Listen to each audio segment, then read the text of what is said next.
Chris Stevens. Well, thank you, Madam Deputy Speaker, and let me firstly congratulate the Honourable Member for West Bromwich East on her maiden speech. I was particularly enjoyed her contribution in relation to West Bromwich Albion and the three trailblazers she mentioned, Cyril Regis and others, who did, I think, blaze a trail for so many in our society, but they did obviously have to combat some racism too, and one of the organisations I'm involved in Parliament is Show Racism Red Card PPG, and I do hope the Honourable Member will consider joining that. So I do congratulate her on her maiden speech. Madam Deputy Speaker, the importance of this debate really is how we deal with such issues as a society. How does a country treat the poorest, and how do they treat the richest? How do we treat the vulnerable in society who are having their benefit payments cut, public services are under-resourced, infant mortality rates increasing and life expectancy faltering, and of course the use of food banks and food aid provision now being used by over 1 million people, in contrast to others in society where there are sweetheart deals on the other hand.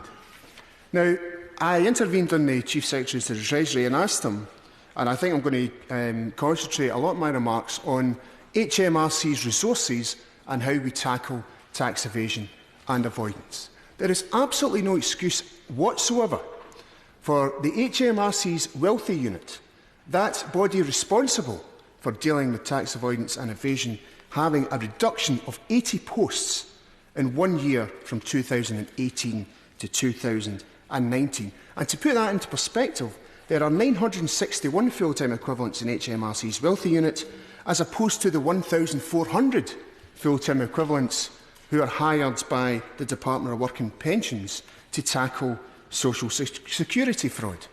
Now, let's contrast the figures. Social security fraud is estimated at £1.2 billion, and yet they have more resources to tackle that than HMRC's Wealthy Unit does to tackle tax avoidance and evasion. And the only difficulty I have with the opposition motion is that it underestimates, I think, the actual how much tax avoidance and evasion there actually is, because there was a report from the Tax Justice Network and the Public and Commercial Services Union which estimated that it could be as high as £112 billion, because what the front bench, the Treasury front bench, haven't spoke about in terms of the actual tax gap, and what is missing from the figures is the profit shifting that's going on, and it's fairly high profile large global companies who are involved in that activity.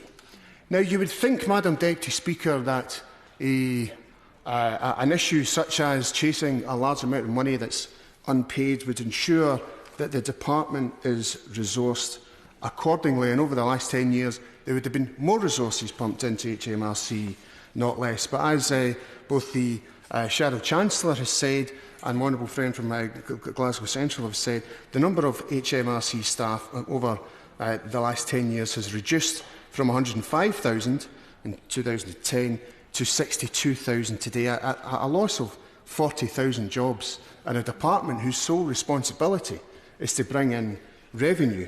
I think is something that we really need to tackle and get some more answers from the government. And they are engaged in this Building Our Future programme, frankly a disastrous programme, Madam Deputy Speaker, where HMRC offices are reducing from 170 offices to 13 regional centres with 5 specialist sites. Some of our towns and cities across the UK, Madam Deputy Speaker, are going to lose their largest employer. The largest employer. So where was the economic impact assessment in terms of the HMRC office programme? And where was the equality impact assessment for those employees with disabilities who are being asked to travel over 100 miles to go to their new office? Madam Deputy Speaker, legislation and regulation is badly needed, but it can only work if HMRC is properly resourced. We can't have a situation where 14 million people are in poverty. We need real answers and we need real solutions now. Because if there is staff reductions as a result and they can't attract staff, that would suggest that there's a problem perhaps with pay and their terms and conditions. And if that is the case, then the government really need to address those problems. I hope that the Minister when he's summing up, will say a bit more about how HMRC is being resourced, and if there are resources problems, how we as a House can help tackle those issues. Thank you.